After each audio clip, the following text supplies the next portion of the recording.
also associate and colleague Dr. Kardam, other speakers on the dais, panelists, distinguished ladies and gentlemen, a very good morning to you. I know we are running late and I would be fairly brief. You've already seen what we do at the World Intellectual Property Organization. It is indeed my honor to be representing the World Intellectual Property Organization help make that happen. At this conference. I have carefully gone through your website and your agenda for this annual meeting, and I find that this is a meeting for board-level IP managers, IP regulators and policymakers, as well as IP experts, litigators and investors. No doubt, each one of these categories plays a very important role in the legal infrastructure for intellectual property and in sustaining the economic value chain for intellectual property. I would not be able to comment on every aspect of your wide-ranging and very interesting agenda, but I must compliment the conference authorities for keeping a theme like synergizing invention, investment, and innovation, which really encompasses the key issues which confront intellectual property today. But I would use this opportunity to give you a brief overview of the World Intellectual Property Organization and our role in the area of intellectual property. As you could see from the film, we are a specialized United Nations agency based in Geneva, and our mission is to lead the development of a balanced and effective international intellectual property system that enables innovation and creativity for the benefit of all. And I must emphasize the words balanced, effective, and benefit for all.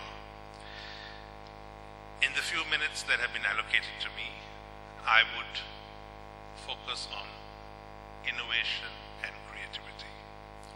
Because innovation and creativity underpin prosperity, scientific advancement, education, and culture. And in fact, these two words encompass all elements of intellectual property. So first, innovation. A few months ago, the World Intellectual Property Organization published the Global Innovation Index, or the GII. I can't be heard. That's surprising. Okay, I know I'll manage, don't worry. Is that better? Yeah. This index measures innovation across more than 128 economies, and it helps policy makers to both learn as well as to set the strategies for targeted improvement. One of the main findings of WIPO's Global Innovation Index was that global research and development spending remained strong, especially in Asia, which is indeed very heartening, because that is the core from where you invent, innovate, and that's what leads to the economic growth and development. The average expenditure of India's top 3 R&D companies ranks India not only as an R&D leader in Asia, but even 20th in the world, which is relatively high compared to the overall ranking of India in the index. India comes out as the South Asian regional leader for innovation and GDP per capita. It is important and positive to note that India performs much better on innovation per capita than its relative development indicators would predict. Indeed, this is the 6th consecutive year in which India has outperformed on innovation as measured by its GII rank relative to the GDP per capita. India exhibits its greatest strengths in producing graduates in science and engineering. That is our human resource, which is acknowledged worldwide as being one of the best. It ranks 8th in the world in this. Protection for minority investors, where it also ranks 8th in the world. For the growth rate of GDP by worker, 6th in the world. And of course, for export of ICT services, India ranks 1st in the world. In short, India holds the leading regional position in WIPO's Global Innovation Index, and we hope that the detail within our index will continue to be of service to Indian policymakers. Having said that, I know India deserves to be much higher and deserves to do much better because of the inherent potential that this country holds. Second, let me consider creativity. India is a major producer of music, film, and published content. Despite the huge domestic market for this Indian content, the growth in these sectors is coming increasingly from digital content, which is global in reach. For the continued success of the Indian creative industries, it is necessary for them to understand the technical and financial dynamics of the global digital content. In April of last year, WIPO convened a global digital content market conference. India was very well represented with some eminent speakers, government representatives, and even student delegates at this conference.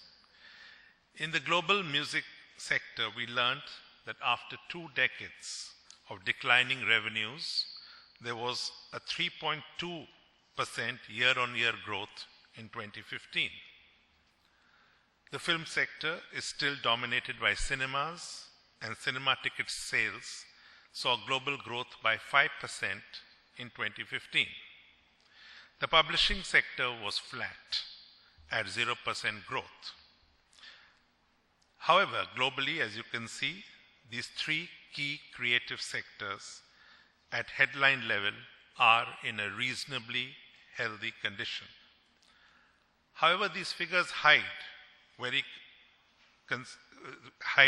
considerable disruption to traditional business models from the growth of digital, and during the conference, speakers spent 2 days analyzing the disruption, sharing problems and solutions. The key conclusion of the Global Digital Content Market 2016, organized by WIPO, as expressed by Director General Francis Curry, was, and I quote, "There is more that unites us than divides us," unquote, when considering the future of creativity in the digital age.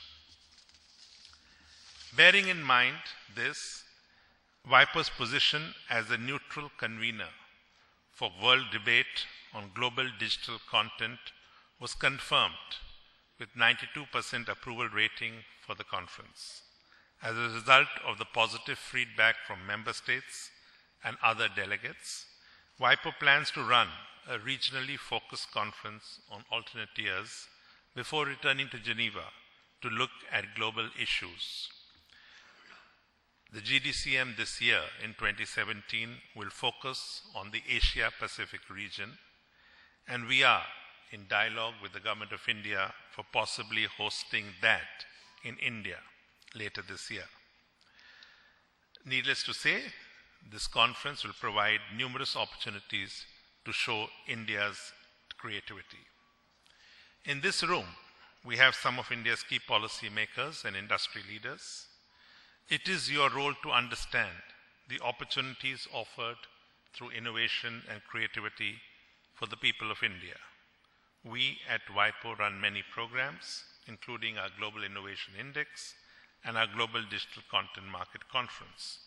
And we stand with you in supporting those opportunities for the benefit of the people of India, for India's economic growth. I have been particularly fortunate to be associated with the area of intellectual property for the last over 13 years. First in the Government of India, and I must thank Dr. Kardam for very generous words. I don't know whether I deserve all of those, and then now having a global perspective in the World Intellectual Property Organization. And let me assure you that I would make every effort to ensure that WIPO provides every support that is asked of us from the Government of India, from the Indian industry, from all of you. With these few words, I would like to once again congratulate the organizers of this event for choosing a very, very important theme for this conference. I would be delighted to hear of its outcome, of your deliberation, the outcome of your deliberations, your conclusions, and I wish you all a very successful conference. Thank you.